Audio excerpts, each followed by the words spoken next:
Be seated, please. We're going to start the program and the conversation and the discussion.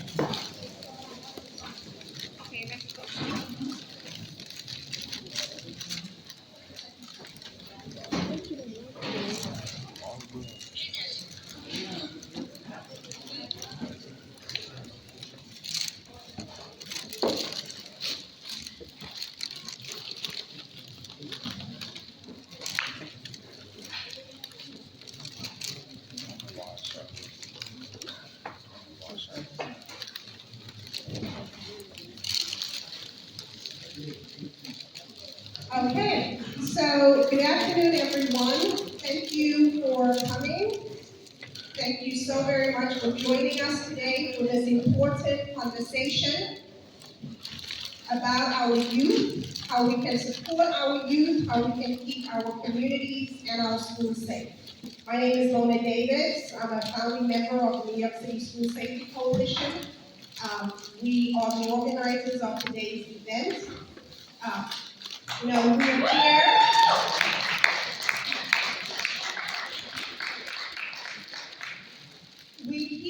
This event has been made possible because of the support of Chancellor David Banks.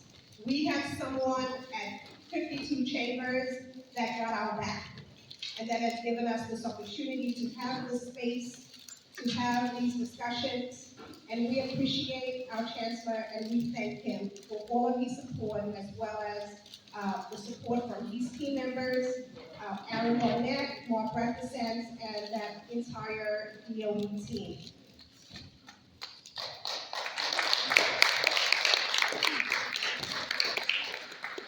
So we're going to get started.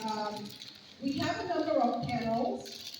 Our first panel was a mother's panel, but I think the mothers did their panel outside. So I think we're good with the mothers panel. Our second panel is what I call our brothers panel. And if any of you want to see the program for today, just look up on your phone, go to youthandschoolsafetysummit.com, scroll down, and you'll see today's program with the panelists and the moderators listed. So the first program is, as I said, it's the Brothers Panel, because I think it's important to hear from others with our lived experiences, especially for our youth. Our moderator for the Brothers Panel is Mr. Mohammed Mana, who is the chairman of the African Advisory Council of the Bronxboro President's Office. So I will hand it over to who I call my ride or die partner in crime in all things, Mr. Mohammed Mana. Thank you very much, Mona, for the introduction, and thank you all for being here. I think this is a very, very important conversation that we're going to have. The level of violence in our schools, in our city, is really getting out of control, and I think we need to do something about it. I think us being here is our way of doing something about it. So I thank all of you for being here this afternoon. It's a beautiful Saturday afternoon. All you young men could be out there doing some other things, but you chose to be here because this is a very, very important conversation. So we want to thank Mona for putting this thing together, the students, and the School Safety Coalition for also putting this thing together. We want to thank all the partners. We thank the school, actually, for allowing us to be here. Again, my name is Mohammed Mada, and as Mona said, I am the chairman of the African Advisory Council to the Bronxboro President's Office. And what we do at the council basically is to advocate and provide resources for our brothers and sisters in the Bronx community. Also deal with elected officials and talk to them about issues that's happening within our community. And believe it or not, right now the level of violence has permeated into the African community. In fact, we're hearing that Africans are probably committing more crimes in the city than any other community.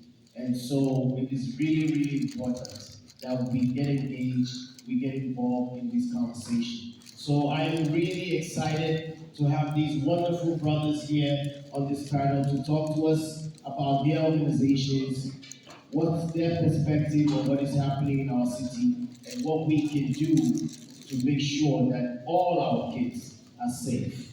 And so we're going to have them introduce themselves briefly. Our panelists are Mr. Errol Barnett from the Department of Education. Let's give him a round. Yes.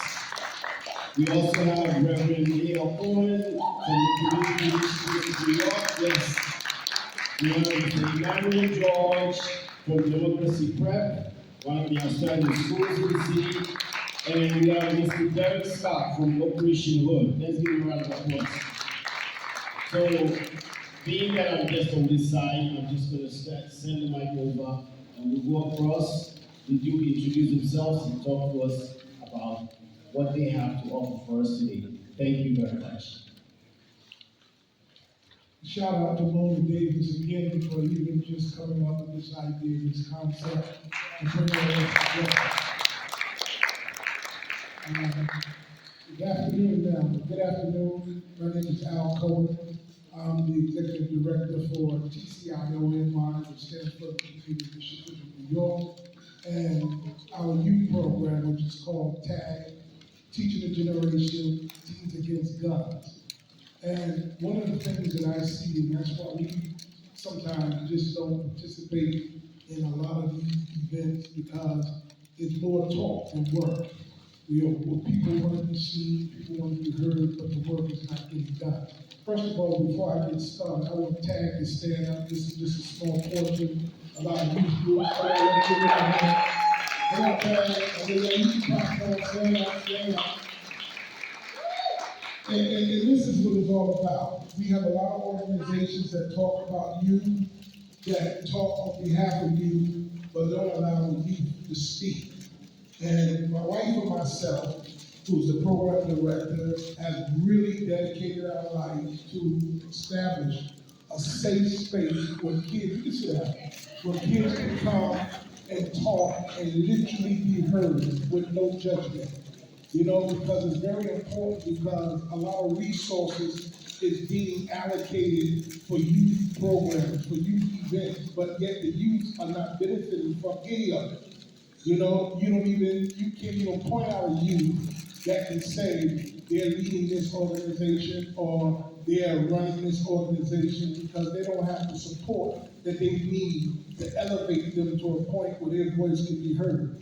And so at TAG, we take the time to make sure we're preparing, we're training, we're equipping this generation of young people. That's why we named it TAG, because TAG is a label. And if every one of you look in back of your clothes or the garments you have on, you have a label. And that label on your garment tells you the size of your garment, how to take care of your garment, what your garment is made of, and where it comes from. And so we say we're going to change the narrative of our generation by tagging them with a different label, that they can achieve anything that they desire, they can do anything that they put their mind and their hand to, and we're going to give them the tools and the resource to do it. And so what we do there is give them the opportunity. We send them out. My wife and myself don't even go to a lot of these meetings that we send the kids. They go to the community council meeting, and they have voices there. They go to the precinct council meeting, and they have voices there, because it's not about us being there talking about them. It's giving them a platform, giving them the space, putting them before the right people so they can be heard and we not being seen.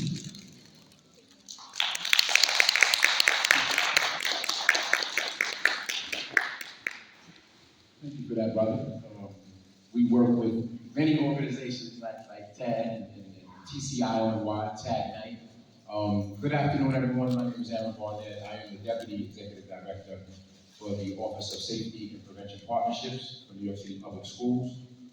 In that role, I basically oversee a variety of initiatives and supports for our young people to get them on the path where they realize and are able to fulfill, right, some of those goals and dreams that we know so many of our young people have, but often there are obstacles that are in the way.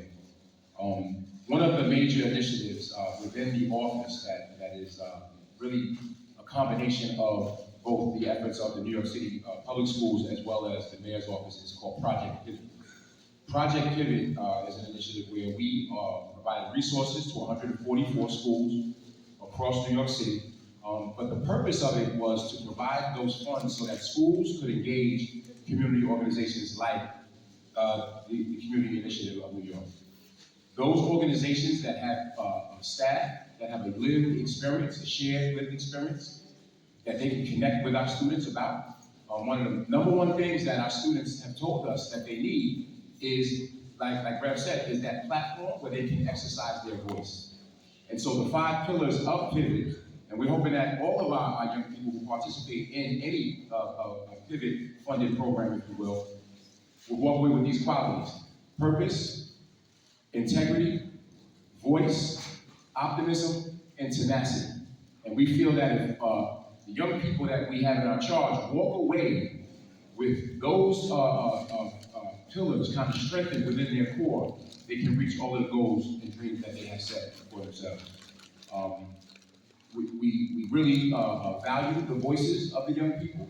We had a session with the young people from TAG, I think just last week, where they gave us a whole lot of ideas of what we can do to mitigate the violence in our schools.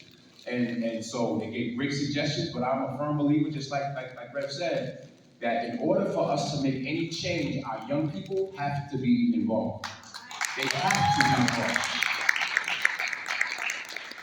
If you look at any movement, right, that has taken place in this country, it's always been led by young people. They know, they will tell us what they need. And the number one thing, and this goes to the parents and the adults in the room, the number one thing, well, there's 2 things, but the thing that stands out for me, and why I'm so impressed with an organization like TCIOY, as well as some of the other groups that we work with, is that they form relationships. Our young people are saying they need a safe space to express the things that they are going through, right? We have not fully recovered from COVID. We have not. Many of them, they had developed the skills that they needed to independently succeed, and now we're asking them to come back into the school environment. And so in order for us to move forward in a cohesive manner, they have to be involved in the conversation. So I know today's press conference outside with the mothers was phenomenal, but we need to set up something similar where it's not just the young people from